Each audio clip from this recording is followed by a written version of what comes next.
आप सुन रहे हैं गोविंद सोनवानी को।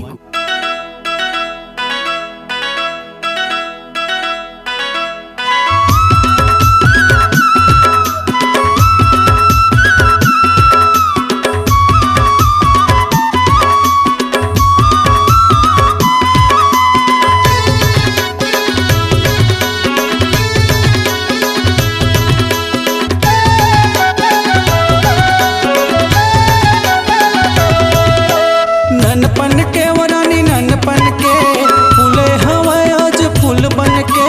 ननपन के वरानी ननपन के फूले हवा आज फूल बन के।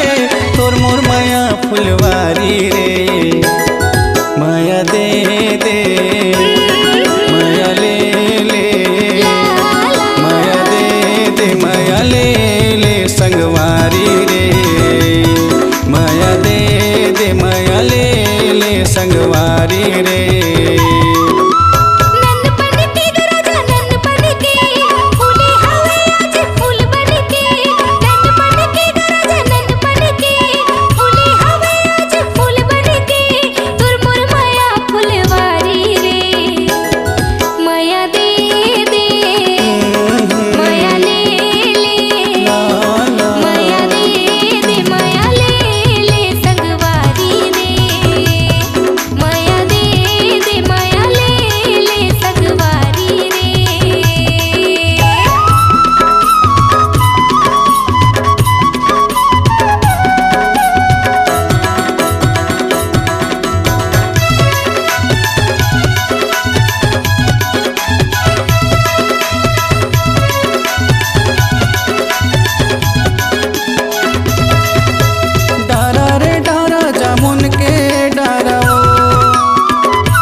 गगन के तारवो संगवारी रे तोरे रूप हवे मन मोहनी हे गगन के तारवो संगवारी रे। माया दे दे माया ले ले माया दे दे माया ले ले संगवारी रे माया दे दे माया ले ले संगवारी रे।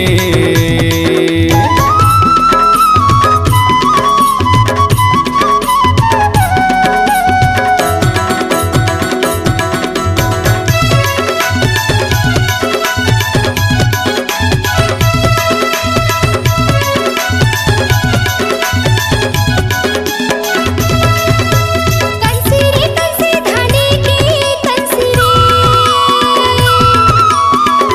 रे कंसी धानी के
दे माया ले संगवारी रे।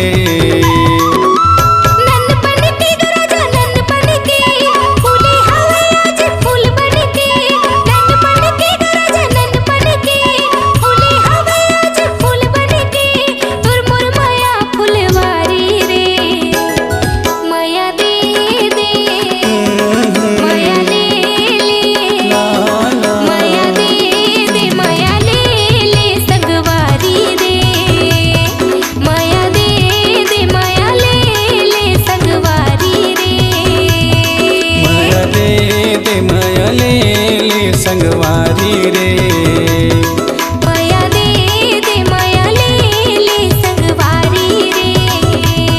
माया दे माया ले संगवारी रे। माया दे माया ले संगवारी रे। आप सुन रहे हैं गोविंद सोनवानी को। प्रोग्राम हेतु संपर्क करें। फोन नंबर है 9827924660 खमतराई रायपुर। आपकी आवाज ही आपकी पहचान है। यदि आप अपनी आवाज को एक नया आयाम देना चाहते हैं तो चले आइए मल्टी ट्रैक डिजिटल रिकॉर्डिंग के लिए AVM audio video studio Khamtarai Raipur. Mobile number 9301523929 और 7869646201। यदि आप नए एवं पुराने गीत सुनना चाहते हैं तो avmgana.com में जाकर गाना फ्री डाउनलोड करें और YouTube चैनल में AVM गाना को सब्सक्राइब करें।